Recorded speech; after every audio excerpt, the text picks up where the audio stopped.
The art of interpreting information, data. We are raised in a modern world to consider our experience, our world, in terms of data, information that we are to make sense of, interpret. How are we raised to interpret information? Well, our modern world is a scientific world. And so we approach information in a scientific manner. This is the best way we are to make sense of information. So we have a scientific Cartesian approach to experience. How does that work? Well, we come up with a model, and then we see if the model works. In other words, if the information gathered from the world fits into the model. If it fits, then the model is considered correct, trustworthy, reliable.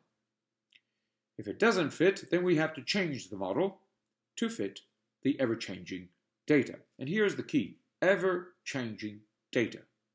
The assumption is that the world is evolving, ever-changing. And the data, accordingly, the data that makes up our world, will be changing. But that's fine, because our models are supposed to change along with the world.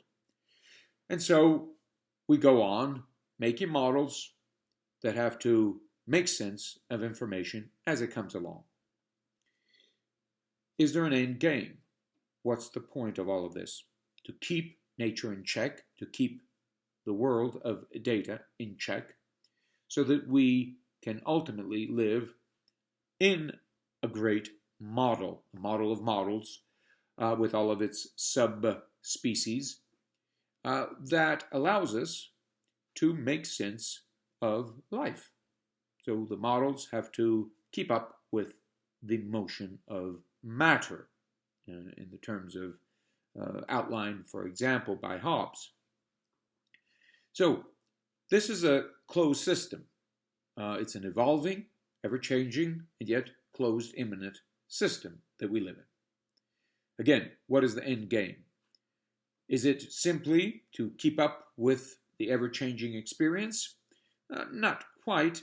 It is to set ourselves up in a world in which the ever-changing experience is no longer a problem, because we have this machinery of model production that allows us to stay safe without having to deal with, in principle, raw nature. Ultimately, again, in the terms of Thomas Hobbes, violent death. Everything is set up so that we don't have to worry about things. We have our models. Everything fits. If it doesn't fit, we come up with a new model. Is the goal a fundamental comprehension, understanding of the nature of things? Of course not. The goal here is management, data management. And what better administrator, right, of data and of models than a perfect machine? So a machine that does not seek meaning beyond data, that does not seek the castles in the sky that old philosophers would offer us. It seeks, strictly speaking, data management. And so understanding the world in terms of systems, in terms of models, right? Models where everything fits. So everything has to fit. If it doesn't fit, well, we have to make it fit by adapting our model to what doesn't fit. So let's say there's a man who doesn't fit within the parameters. Well, we have to find a way to integrate that man within the system. And so the system has to take into account this misfit and make him fit. Right? So extend its structures, right? Tentacles even, so that the cage has to adapt, right, to the ever-changing, well, we could say dangers. We could also say challenges posed by ever-changing data. Man is a bundle of data himself, right? So we have to have him fit in the model, social model, economic model. We have all these models, and ultimately we are setting up a machine world. Right? Now, what is left out, if anything? Is there anything that doesn't fit the machine? Right? That just constitutionally doesn't work, doesn't fit in our models? Well, for one thing, everything that is not mechanical. So the spiritual proper is alienated, and we are alienated from that spiritual dimension of the human being, of our own being, of our nature.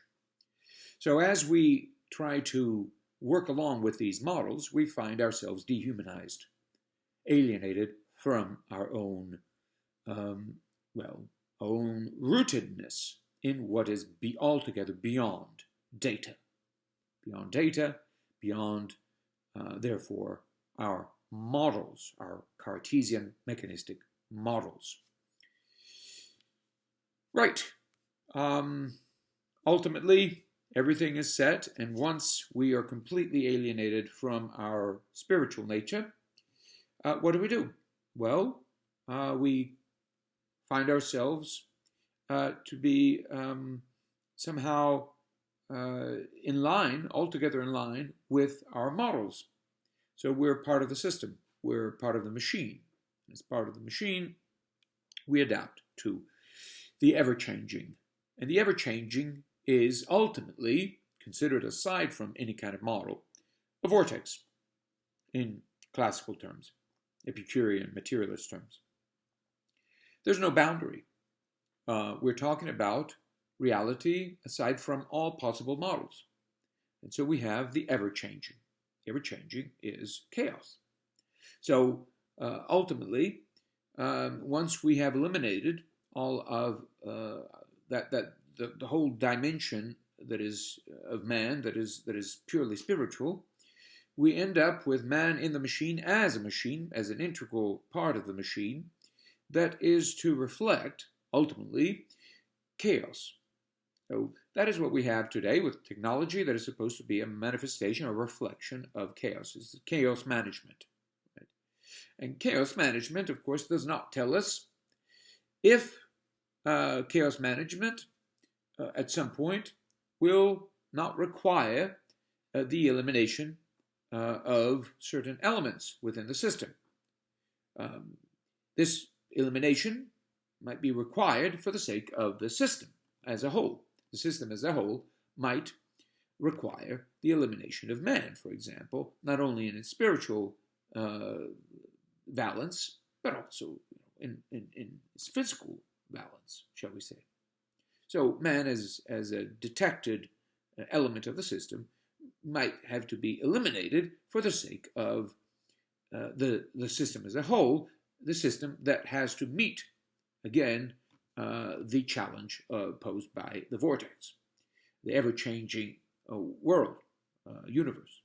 So in order to match the ever-changing, the system has to eliminate certain elements within it, and these elements might very well turn out to be people.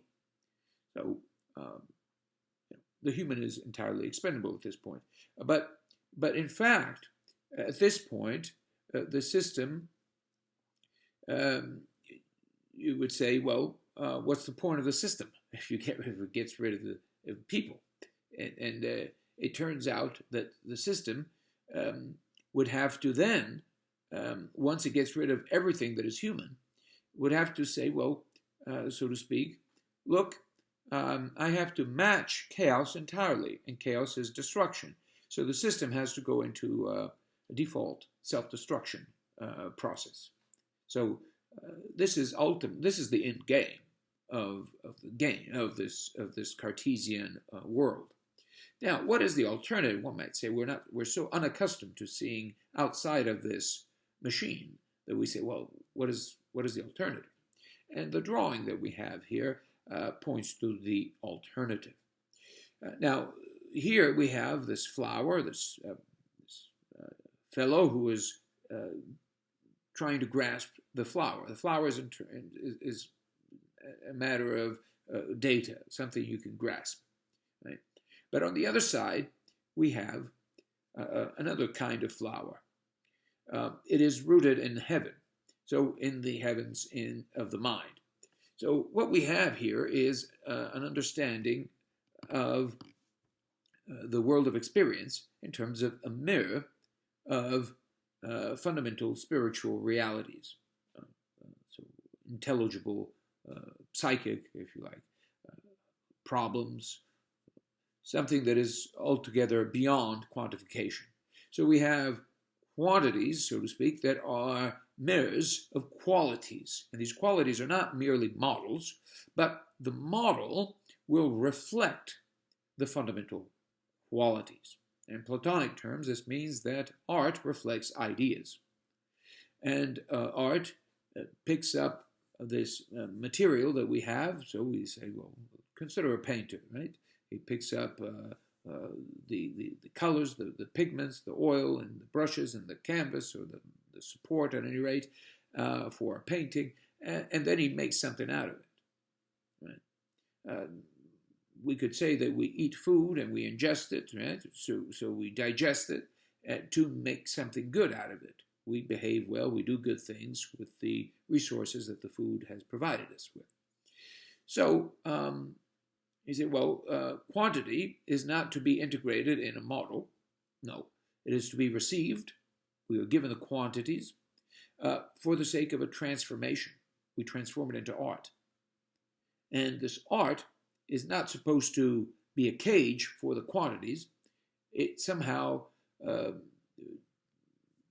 shall we say, vindicates the whole point of the quantity. The quantity is supposed to be a reflection of a spiritual reality, of qualities. But we cannot see this, if this reflection is opaque, entirely opaque to us, unless we see it through art.